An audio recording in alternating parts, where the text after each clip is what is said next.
Shalom, terima kasih sudah meluangkan waktu sejenak di tengah kesibukan Anda untuk duduk mendengarkan serta merenungkan kebenaran firman Tuhan.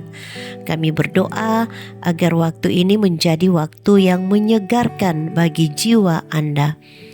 Topik renungan kita sepanjang minggu ini adalah menjangkau yang terdekat. Bagian firman Tuhan yang menjadi fokus perenungan kita adalah Markus 5 ayat 19 terjemahan baru kedua yang berbunyi demikian. Yesus tidak memperkenankannya, tetapi ia berkata kepada orang itu, "Pulanglah ke rumahmu, kepada orang-orang sekampungmu, dan beritahukanlah kepada mereka segala sesuatu yang telah dilakukan Tuhan atasmu, dan bagaimana ia telah mengasihani engkau." Jemaat yang terkasih di dalam Tuhan, seringkali saat kita memikirkan tentang pelayanan atau memberitakan kasih Tuhan, pikiran kita langsung tertuju pada hal-hal yang besar. Kita membayangkan menjadi seorang penginjil yang pergi ke daerah terpencil, memimpin ibadah besar di gereja, atau melakukan aksi sosial di tempat yang jauh. Keinginan itu sangat baik, namun terkadang hal itu membuat kita melupakan ladang pelayanan yang paling utama dan pertama, rumah kita sendiri dan orang-orang di sekitar kita. Ayat ini merupakan akhir dari kisah yang sangat dramatis. Yesus baru saja menyembuhkan seorang pria yang kerasukan ribuan roh jahat atau legion di daerah Gerasa. Pria yang tadinya hidup hancur dan dikucilkan itu kini telah pulih seutuhnya. Saking bersyukurnya, pria itu memohon untuk ikut bersama Yesus masuk ke dalam perahu dan menjadi pengikutnya kemanapun ia pergi. Namun secara mengejutkan, Yesus melarangnya.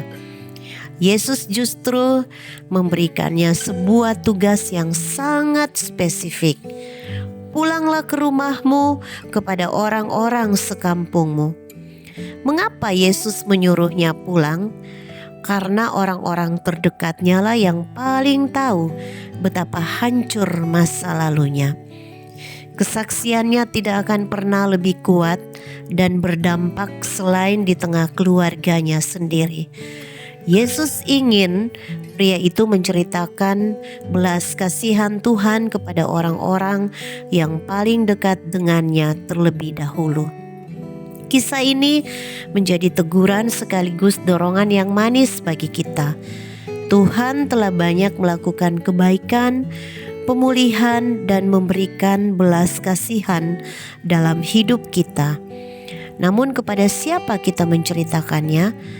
Seringkali jauh lebih mudah bersikap ramah dan bersaksi kepada orang yang baru kita kenal di gereja atau di jalan daripada menunjukkan kasih Tuhan kepada anggota keluarga kita sendiri. Mengapa? Karena keluarga kita tahu segala kekurangan dan kelemahan kita. Meski demikian, Tuhan memanggil kita untuk menjangkau yang terdekat terlebih dahulu. Kita tidak perlu berkhotbah dengan bahasa yang rumit kepada keluarga kita, sama seperti pesan Yesus kepada pria Gerasa itu. Kita hanya diminta untuk memberitahukan segala sesuatu yang telah diperbuat Tuhan atas kita. Kesaksian yang paling nyata bagi keluarga kita bukanlah dari seberapa pintar kita merangkai kata, melainkan dari perubahan hidup kita, kesabaran kita, pengampunan yang kita berikan, dan kasih nyata yang kita tunjukkan setiap hari di rumah. Mari kita merenungkan sejenak, siapakah anggota keluarga atau sahabat terdekat kita yang saat ini paling membutuhkan cerita tentang kebaikan dan kasih Tuhan? Sudahkah perubahan hidup kita menjadi kesaksian yang hidup bagi mereka di rumah? Mari kita berdoa.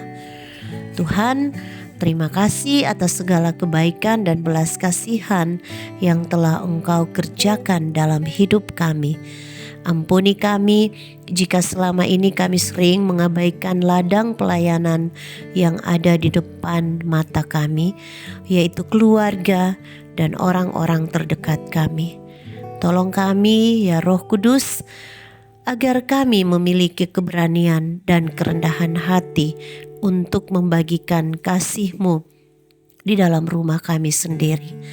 Biarlah hidup kami sehari-hari menjadi bukti nyata dari kuasa-Mu yang mengubahkan. Dalam nama Tuhan Yesus kami berdoa. Amin. Kiranya renungan hari ini boleh menuntun langkah kita sepanjang hari ini.